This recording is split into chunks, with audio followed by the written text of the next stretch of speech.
It's time for baseball's last frontier, stories from the Pecos League, the podcast that will open your door to baseball's entry level, telling you the stories of the teams, players, and coaches of an independent minor league circuit.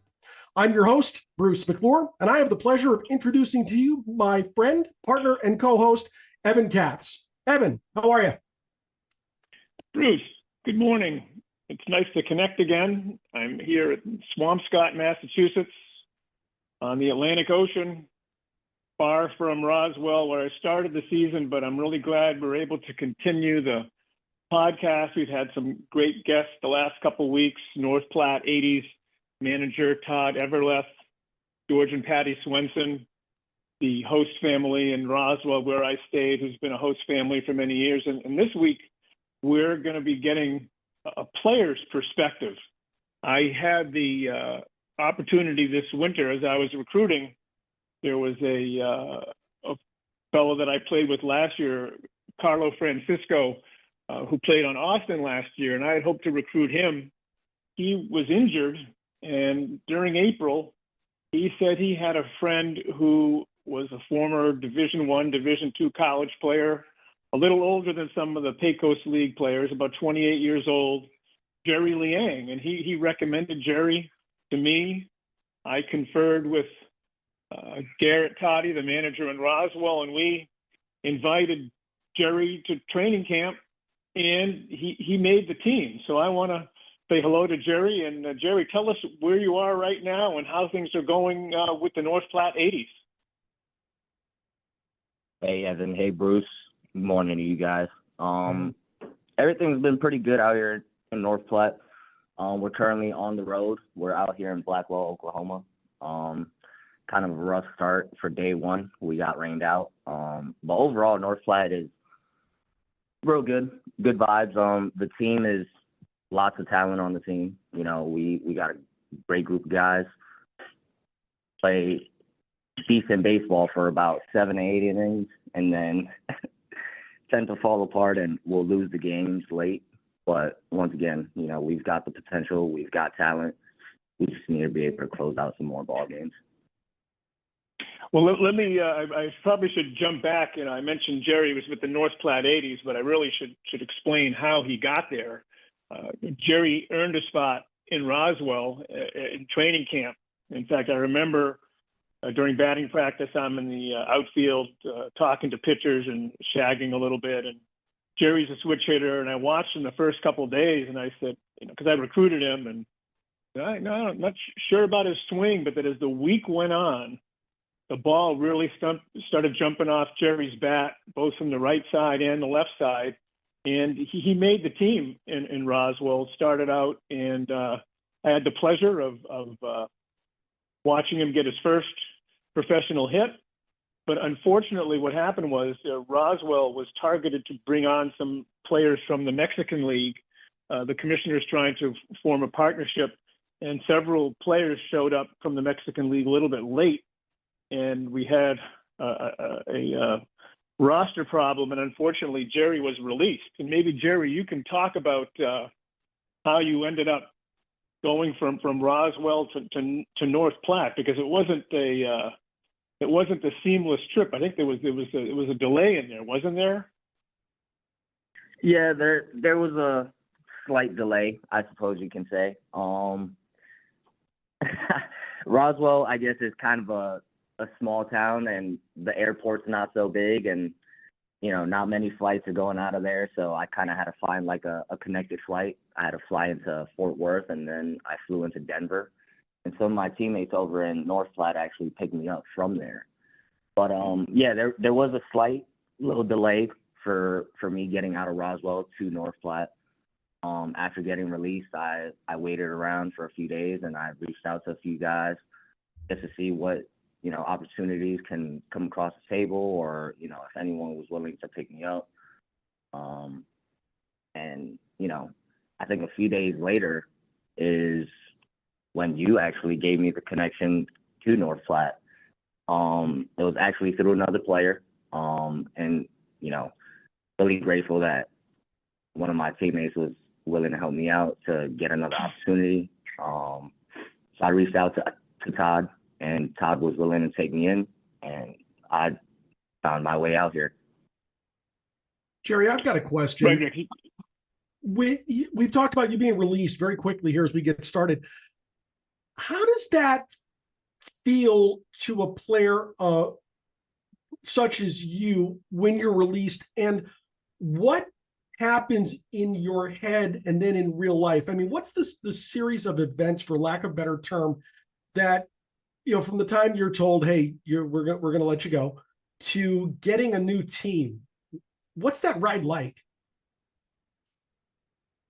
I mean, it's a roller coaster. It's a lot of ups and downs, and it's like you said.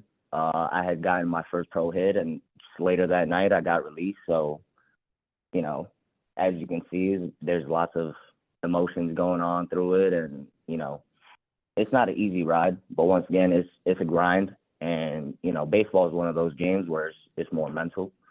So the more you can kind of focus on yourself and try and look past the small things and try and focus on the bigger picture, which is, you were granted an opportunity.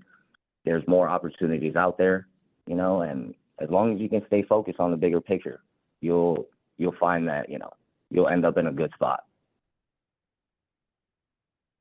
I mean, your situation, Jerry, was compounded by the fact you didn't have a car.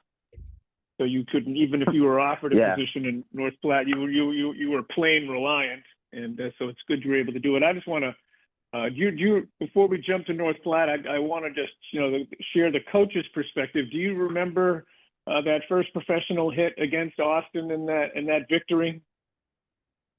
Yeah, I do. Why don't you describe that for us, please? So lots of things actually happened for that one hit to occur. Since we're here and we're talking about it, I do want to shout out one of the Roswell Invader players, Luis Moreno. Sure. Without that guy, I wouldn't have had that at bat. So thank you to Louis. I'll always remember that moment. It's something that me and him will always share. And did he Louis give up one of those guys did he give up an that I at can bat catch at any time. Did he give up an at bat for you so you get in the game? Yes. He came up to me and he was like, "Hey, bro, you want to hit? Show me you want to hit." And he practically gave up his at bat for me. And that was a big moment for Louis, who is 21 or 22 years old, to be that down to earth. And, that's some stuff that teammates will never forget, like those are big moments. I went out there and I did what I could to take advantage of the opportunity that Louis gave me. And it was unfortunate how things went. I feel like me and Louis could have been real good teammates, and I feel like Roswell's got a real good team, and I wish I could have been a part of it. But, now I'm at North Platte, and we got a great team out here too. We just got to finish out some more ball games. So you're an infielder. What position have you been playing primarily for North Platte? Primarily second base. Kind of where I was at Roswell as well. Mm-hmm. Is that your natural position? Natural position, I would kind of say I'm a middle infielder. If I had to choose, I would probably prefer shortstop. But I, grind things out, and second base is not far off from it. So great time out. Tells me you've thrown an inning or two from the mound, right? So funny. I actually pitched a lot in college. I guess I wasn't a huge fan of the pitching life, and I guess I just wanted to be on the field more and have more playing time. I enjoyed hitting, and I like to express myself defensively, and fielding the ball and being able to throw it and do cool things with the glove is, it's fun. So being able to put on a show for certain people and doing certain things that people have never seen with the glove and, just entertaining people and having fun myself is just what I'm out here for. So, every time I step onto the field, I want to have some fun and find some joy in the game, Jerry, do you have much of a chance to interact with the fans, or do you do anything with the kids in town to connect with the people that come to the games or before the games? Yeah, so my host family, both out in Roswell and North Platte, have been super great people. They're awesome. Trisha Hart and Jerry Hart over in Roswell, they're great people. Shout out to them. They took care of me, Even when I got released, they allowed me the time to stick around and, use however long I needed to find my way wherever I was going. So, super thankful to have had them. Kate and Aaron over in North Platte, they're great people. Once again, they also interact with the team a lot. So it's great. Every chance they get, they show out to the field. Even when they don't, they're taking care of us at the house and, they're making everything available to us. It's real good.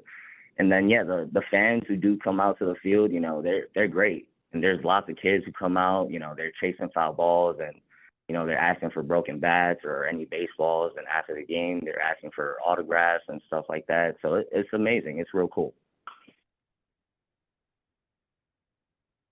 So I was looking at your statistics, and I'm a retired finance guy. So, of course, I have to see overall your batting average is about 240, maybe a little bit less. But you have had a hot streak recently. You were 11 for your last 27.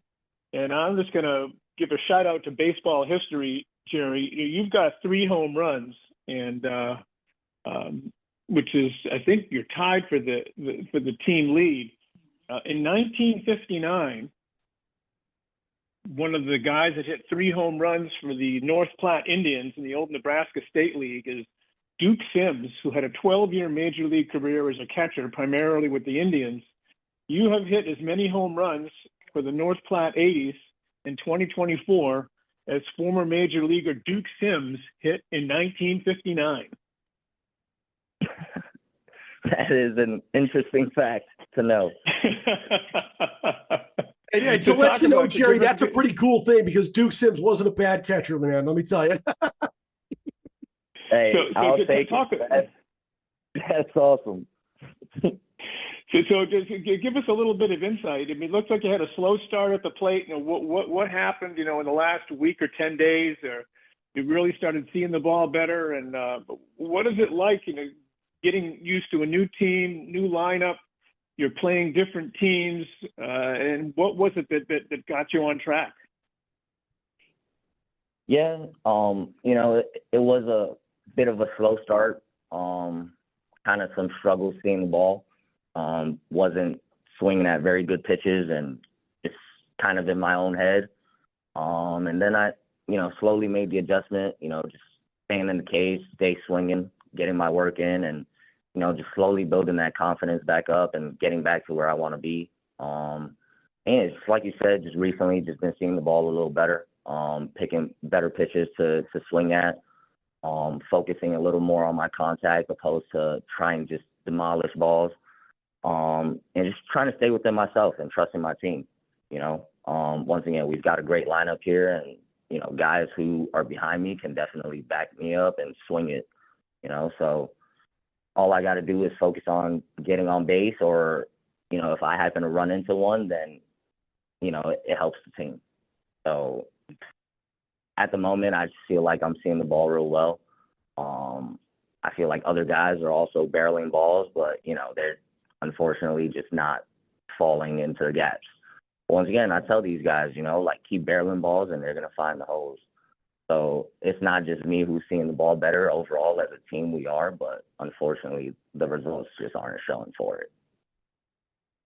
Jerry, who was your favorite player growing up, or what team did you follow as a child or a young adult? Did you pattern your game off of anybody that you really like to watch? Growing up, I guess probably like Omar Vizquel and some of the Latino players who, you know, kind of have some swag and some flow into their glove. No offense to like anybody else, but, you know, I guess just growing up, I was kind of surrounded by like Dominicans and Puerto Rican players. Mhm. So I was kind of just more in tune with those. And, you know, that's just kind of what was available to me to watch and all that stuff. If I had friends who were watching things and sent me things, you know, it was more times than not kind of like Omar Vizquel doing some kind of cool glove tricks. And, you know, that's kind of what I would try and do and reflect my game off of. So, you know, you'll see me out there playing catch with some of the guys, and I might pop some glove tricks in there, you know. So any fans out there who are interested to learn, keep an eye out for that. You didn't pattern You your you grew up where? kidding. I'm from New Wh- wh- York. I grew up in Harlem, and then my family moved to the Bronx, and we're currently located down by City Field. All right, We so bounce you really around a had little so bit. the guys that you played baseball with, you had a real international flavor in terms of growing up with baseball.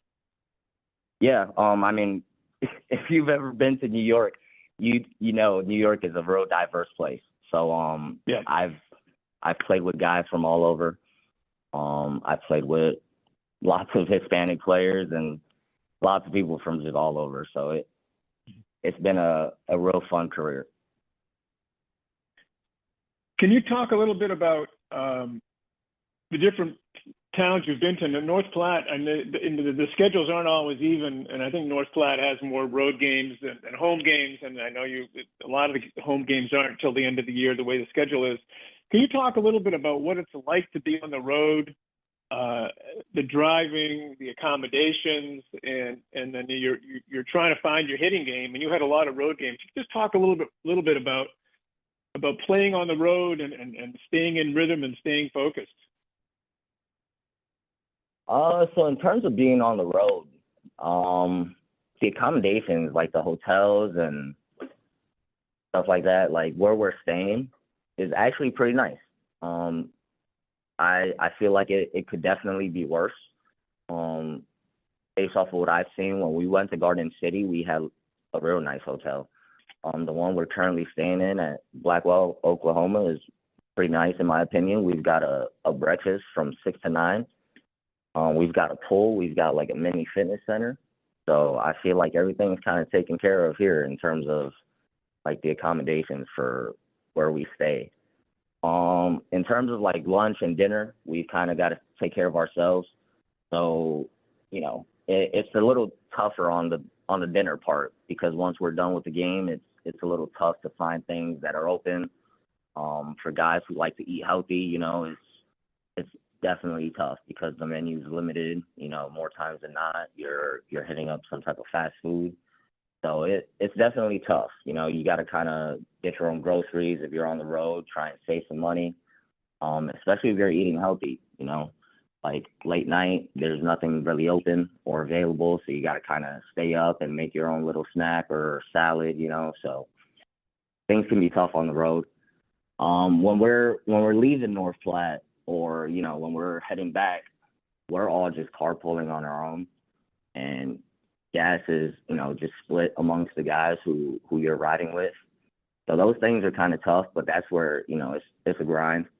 And, you know, you make friends with your teammates. You know, you get to know them a little better.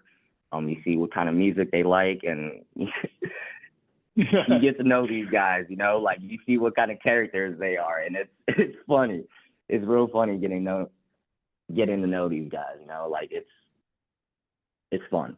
And these are the memories that, you know, you make over the summers with your boys. And, you know, some of these guys, they'll be, you know, like family. They'll be like your brothers for life, you know. So you'll be at some of these guys' weddings, you know, you'll be, some of your kids will play together and all that stuff, you know.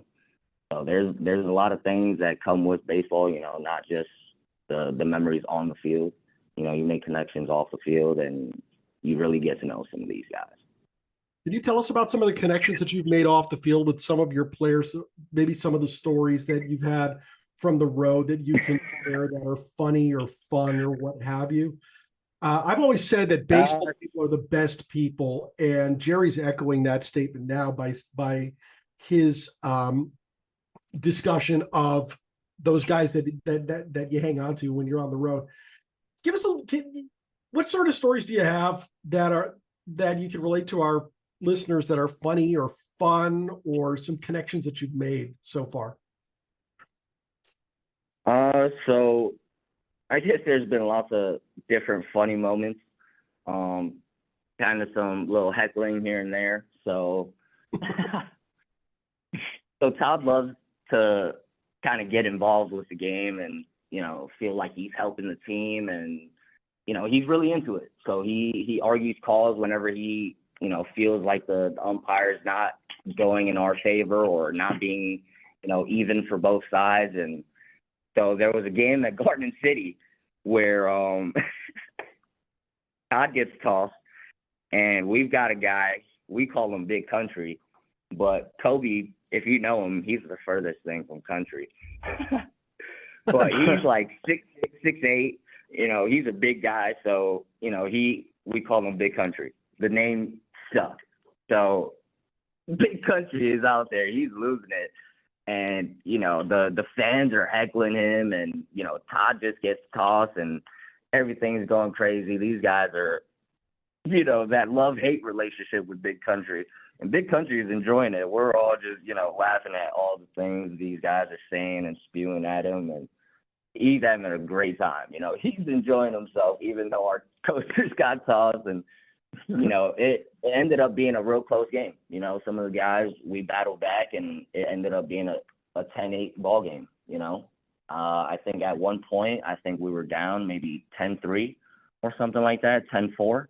And we ended up battling back, late in the game. Our coach gets tossed, fires it up a little bit, and, one of our guys is getting eaten alive by the crowd. So, we got to back him up too. So that was one of the times on the field where, it was real fun. It was a great crowd out there in Garden City. Garden City's got a great team too. So it was a good ball game.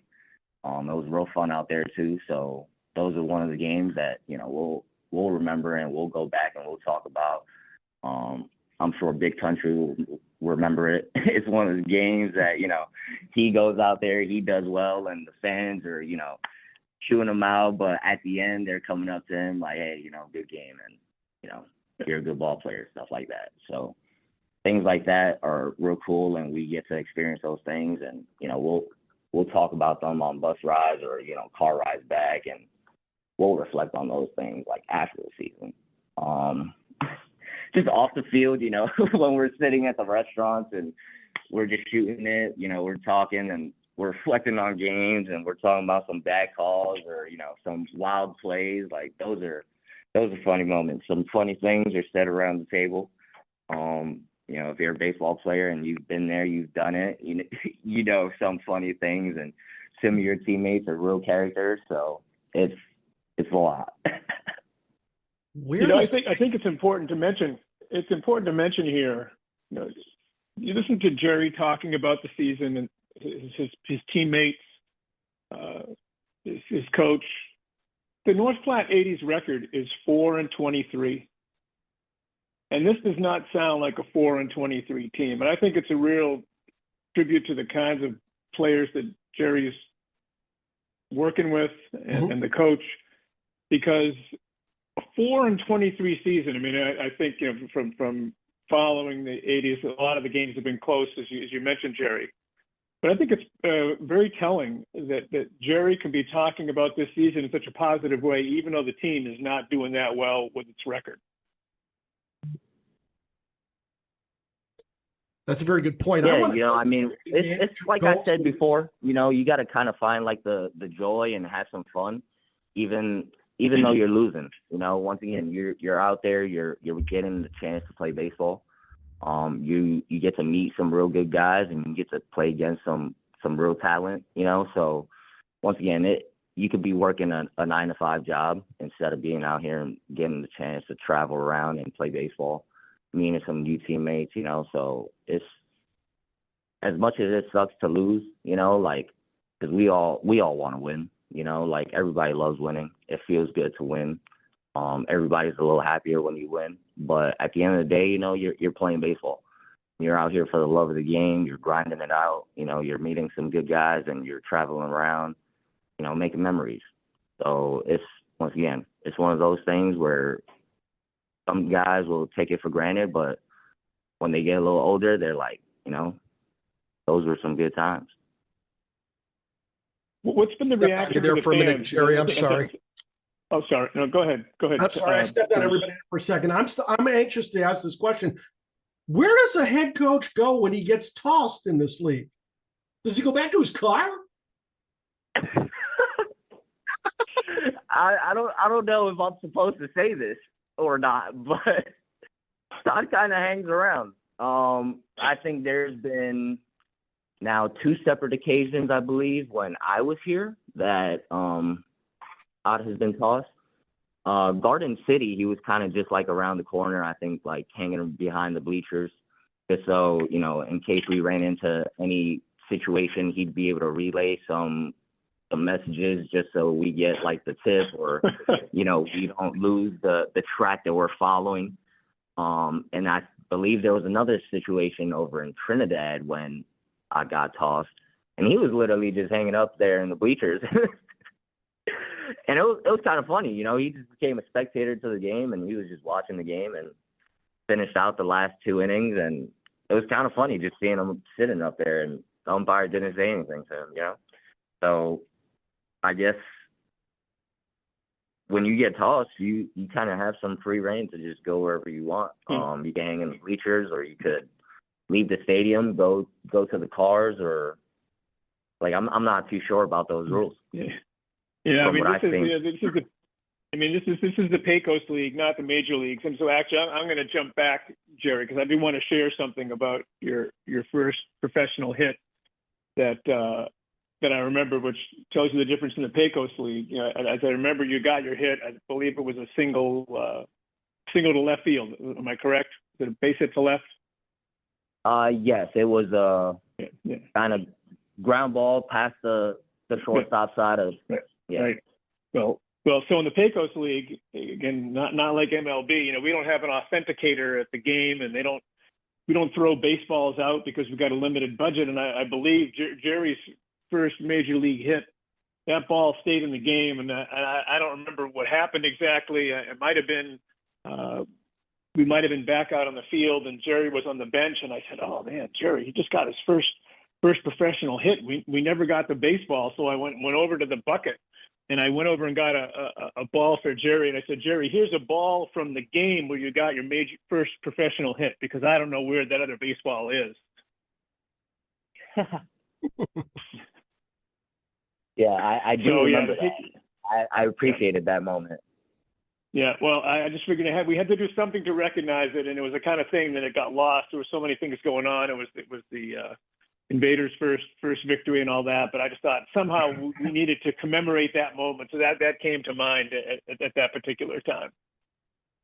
Yeah, no, I mean, I do appreciate that. It was a big moment. Standing on first base, it was kind of surreal. Never in my life have I thought I'd be in a situation where, regardless of whether it's the Pecos League or not, it's still considered professional baseball. And to have gotten my first pro hit, and I think it's important to point out, and I think that you're 28. I mean, you played your college baseball from 2015 to 2019, and then COVID came. Didn't that really affect your baseball trajectory? And that's one of the reasons why here you are now at age 28 playing pro ball?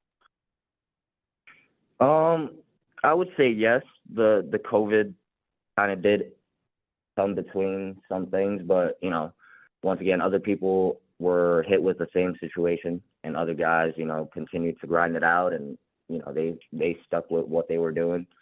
I continued to do what I could, and I did work out a little bit, and I did get into some facilities when they were available. But it was a grind. It was kind of tough. Everything got halted, whether it was like pro leagues or like men's leagues and stuff like that. So it was real tough to find a way to kind of get out and get your work in. regardless of whether they were like dry swings or, hitting off the tee. It was definitely tough. So, you can't exactly blame certain things that happen that are out of your control. Once again, there's other people out there who were hit with the same situation, and they did better and they handled it better. So regardless of how old you are, if you're good enough, somebody will find you. It's a very good point. Well, the North Platte 80s will be on the road all week with 3 games against the Blackwell Flycatchers at Morgan Field in Blackwell, Oklahoma, before traveling to Garden City, Kansas to face the Wind. For more information, go to the team's website, northplatte80s.com. To learn more about the Pecos League or to purchase tickets to any game on the schedule, stop by their website at pecosleague.com. You can catch all the action if you're not in the area at pecosleague.tv as well. And finally, if you're a hardcore baseball fan, you need to join the Society for American Baseball Research, the premier baseball community, offering an amazing baseball buffet of options to explore your fandom. SABR boasts more than 35 different research committees and over 70 regional chapters, as well as innumerable opportunities to connect with baseball minds across the world. For more information, go to sabr.org/join today. This has been a really fun discussion with a player who's on the field every day in this league, doing it and doing it well. Jerry, I want to thank you very much for taking some time to hang out with us and talk to us about your experience in the Pecos League. This has been a lot of fun. Thank you guys as well. Is there any possibility that I can ask y'all one question? Lay it on us, man. So, if you don't mind, how old are y'all? Older than dirt. Oh, There how you old go. am I? Right. What is your opinions on using athletic trainers? Do you feel like they make players soft? It's a very interesting question. Evan, I'm gonna defer to you because you've been on the field. I think like anything, Jared, first of all, you know how old I am. I'm 68, right? So Yes, sir. Yes, sir. I think like anything, it depends on the context. And you can't, I don't think you can do a one size fits all. Are we still recording, Bruce, or are we done? Oh, no, we're recording. We're recording. Oh, my goodness. Okay. I just want to check. So sorry. I think that's okay. I think it's just not a one size fits all. I think it depends on the context of when they're available, the player's needs, how many players there are, where the trainer is. I think athletic training is very important. Because you want to be able to prepare for being on the field, and you also want to be able to do recovery off the field. So those things are the most important. I think that the question is, how many players are there that need the help? Is it being scheduled at the right times? So, it's definitely an important part of preparing for baseball and Yes, sir. recovering from games. But I think it just depends on context. Also, you want to have some kind of support during the games in the event of an injury. I know that availability of trainers in the Pecos League is actually spotty. Really good. Yeah, this is actually really good, right? So because you yourself have also been a part of the Pecos League and you've seen kind of how the Pecos League is, right? And you know that not many teams in the Pecos League has athletic training, right? Right. So we at North Platte, we actually have one athletic trainer available to us, right? Yep. And not many teams around the Pecos League has that, which we feel really blessed to have that accessible to us, So we just kind of wanted to get that feeling, where it's like, do you feel like athletic training makes you soft, or given the Pecos League schedule, you've got about 2 months to play about 54 games, right? So, you get kind of banged up playing every single day, and, guys need to get looked at, right? So I was just kind of curious, like, what you guys thought and, how that was feeling for you guys. No, I don't think. I mean, there's two sides to that. I mean, you want to be accessing the trainer to be properly prepared and to properly recover.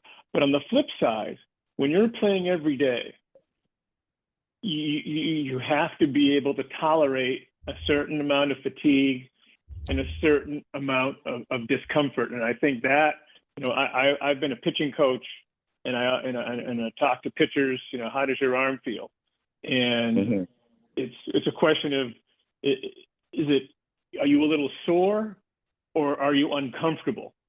And I think that you want to go be seeing a trainer if you're uncomfortable, either before or after a game. If you're a little sore, I think that's a question of, when you're a professional player and you're playing every day, that's one of the transitions that you have to be able to make, is how can I work through, let's call it routine or ordinary discomfort, and be able to play a quality game. So it's kind of like there's that tipping point that I think both players and trainers need to understand.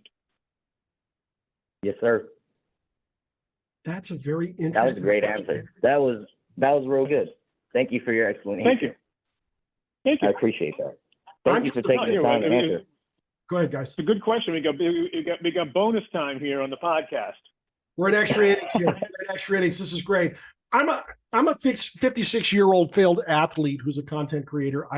If you're asking me about a athletic trainer's influence on a athlete, I've never experienced it personally. My only thought would be, now the one that you're talking about is employed by the team. I thought this was going to zig toward employing a private trainer for, say, off hours, if you're just working with one guy or gal one-on-one. And my only thought would be, you want to vet that person simply because you want to make sure that the vibe is right with that person and that you're going to be on the same page for needs going forward. That's about all I can offer, really. Yes, sir. I got you. Yeah, that was, once again, any input and any answer, there's no right or wrong answer. Everyone has their own philosophy and everyone has their own kind of opinion on it. I just wanted to see where y'all standed on it. And once again, those were great answers, and I do appreciate y'all taking the time to answer. Sure. God, Bruce, I think if we need a third co-host, we could have Jerry asking questions. You know what? Podcast. There you go. I agree. I think Jerry's going to be employed on the podcast going forward. But that's great. Hey, sounds good. Any opportunity that you guys have to invite me back, I'd love to come back and get some more time on here. Oh, that's fantastic. Okay.